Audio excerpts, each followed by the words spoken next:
You're still watching Daybreak here on the Rise News. As promised, it's time for the press review. First look at what's on the front pages from around the world. As it is customary, we'll begin with our sister publication this morning. This day is leading with a royal word. It's from the Oba of Benin to Nigerians. He says, Tinubu's presidency ordained by God. Hails Sanwo-Olu's giant strides in Lagos. Governor takes royal father on tour of State Museum. The Oba of Benin, visited the state over the weekend, and he did have that tour and made that statement. You can find a full story in our sister publication this morning. Well, other stories that made it to the front page of this day this morning. Just in case you've forgotten, it's the season and Zenith Bank is putting Nigerians in the mood. Heralds Christmas Yuletide seasons with Ajose Adeogun Street light up. I would give anything to see that street at this time. A lot of stories. Federal government meets producers over rising gas prices as rates surge by 14% in October. And Sierra Leone imposes nationwide curfew after failed coup attempt. We've heard from the President Bio. He said suspects have been arrested after that incident. Well, that's basically this day front page for you this morning. Let's look at The Guardian.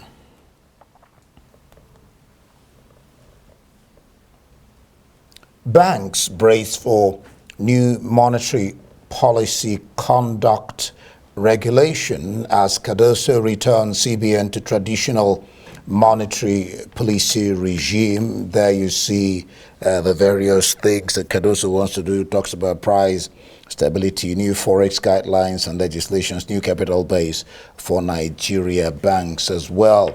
Let's look at some of those stories there. Coup scare, Sierra Leone declares a curfew as ECOWAS condemns splot. Guba aftershocks, Kogi queries monarch as APC gives Kanu AG ultimatum. The judiciary and Justice Datijo Mohammed's concern.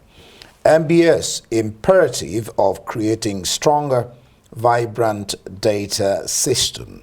Women lawyers canvass castration of rapists. Serap urges World Bank to suspend loans to states. That's for The Guardian. The Daily Sun this morning. Banks jittery over fresh recapitalization plan. OPS others ask CBN to peg banks' capital base at 100 billion naira. Meanwhile, DMBs begin merger talks. Federal government steps into cooking gas crisis, sets up committee to crash the price. Meanwhile, NOSDRA says 3,000 barrels of crude oil lost to November 15 offshore oil spill. Abuja residents on edge as bandits terrorize 4 area councils. This comes as beggars are being banned in the federal secretariat. Let's take one more headline. The governor of Edo State says Edo IGR is to hit 70 billion naira in 2024. And on Nigeria's debts, 87 trillion naira. Suspend loans to Nigeria's 36 states over misspending. That's Terap telling the World Bank. The Tribune leads with comments from experts on the CBN governor this morning. They say why the CBN governor is right on bank recapitalization. Say inflation, naira depreciation, weakening capital adequacy of banks, want national, regional, international banks to coexist. And ECOWAS condemns attempted coup in Sierra Leone. Suspense in Plateau over moves to inaugurate assembly. We have surpassed our first year good governance targets. That's according to Adeleke, Governor Adeleke. Well, NDLEA nabs organizers of Osun illicit drug party tagged unholy alliance. Well, above the masthead this morning for the Nigerian Tribune, Petroleum Minister wades into LPG supply, price hike challenges. Obaseki, deputy, set for showdown, fixed event for same venue. And multiple bank charges. I thought so too, but you know, Shuaibu went ahead to indicate his interest in becoming the next governor of the state. So I guess that really never settled. Well, and finally this headline, multiple bank charges amid rising inflation worry Nigerians. And the CBN governor speaking a lot about bank and banking reforms in Nigeria over the weekend as well. And that's the Nigerian Tribune for you this morning. By the way, that's just, I thought you would have called your governor. Indeed. It's the opposite. All right, well, Daily Trust. Let's look at Daily Trust this morning. All right, 5.6 billion naira wheat project scam. Ex-Nirsal boss arrested 11 months after sacking. Nabbed lobbying for reappointment. Bolts away 32 official vehicles. What is it doing with them? No comment. DSS. FD raises committee to crash cooking gas price. Tinubu pledges full university autonomy. Catholic priest remanded for impregnating teenager in Anambra State. ECOWAS court orders amendment of Nigeria Press Council Act. And just below the Daily Trust logo, Wike Fubara feud continues to put Rivers on edge. This was one I thought too had been settled. Consider economic indices before banks recapitalization. Experts tell the CBN confusion as Lagos Abuja flight diverted over whether a friend of mine posted that on Facebook. They suddenly saw themselves in Asaba instead of Abuja. All right, that's for Daily Trust. The New Telegraph this morning, its leading headline, it says, progressive politics dead. That's coming from an APC chieftain, says Ganduje playing politics of expulsion. Meanwhile, APC Northwest opposition giving supporters false hope. If you want to know who's speaking, get a copy of the New Telegraph. More headlines there. Drama as Abuja-bound aircraft lands in Asaba. The airline, which is United Airlines, attributes diversion to bad weather. Sule Lamido says continuing with Buhari's policies shows government lacks focus. And Serap is asking the World Bank to suspend loans to state over alleged diversion. That's they're worried about Nigeria's 87 trillion naira debt. Let's take one more headline from the New Telegraph this morning. Why election winners should emerge through ballots. That's coming from lawyers, and also today the CJN will be inaugurating new SANs later today. That's the New Telegraph. Let's turn to the international scene very quickly. Most of Monday's front pages feature glowing tributes to former England manager Terry Venables, who died at the age of 80 over the weekend. Well, let's take the Metro if we have the Metro. Yes, they simply say farewell tell tributes as inspirational England coach dies at 80. And we also have a story on the hostage crisis making the front page there. Hostage Emily back safe with her dad, and it's pictured there with the Israeli flag on the background. That's the front page of Metro for you.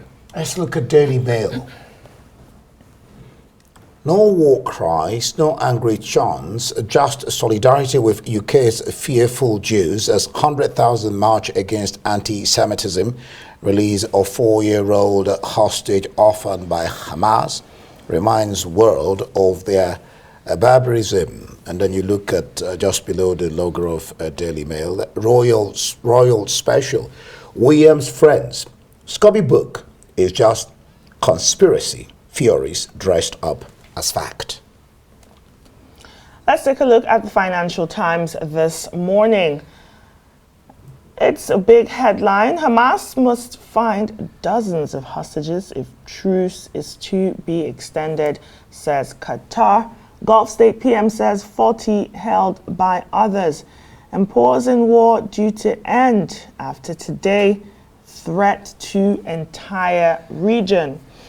And just at the bottom there, China launches probe into severely insolvent shadow bank Zhongji. That's the Financial Times. The Guardian UK this morning is reporting on hopes that the ceasefire in Gaza will hold as the third exchange of prisoners and hostages takes place. You also have the image of Venables toasting a cup of tea, catching the eye on the front page of Monday's Guardian there. The broadsheet also looks at the latest on the situation, of course, in the Middle East. Elsewhere in domestic news, the paper has figures which says the NHS care delays in England harmed 8,000 people and cost 112 deaths last year. All right, the Daily Telegraph. The Daily Telegraph. Looks like we don't have... Okay, the Daily Telegraph, all right. Sunak's deal with Braverman on migrants revealed by the right. There you see Johnson. It says Johnson's march against anti-Semitism, and below that, truce must be extended. Biden tells Israel cancel workers moonlight while working from home. Then farewell El Tel, a tactical genius. It says William, without Terry Venables, there will be no Guardiola, says Jason Burt. The I paper this morning, it's a leading story on taxes. It says millions face higher taxes until election. Jeremy Hunt cannot cut a stale tax that is dragging millions into paying a higher rate before the general election next year.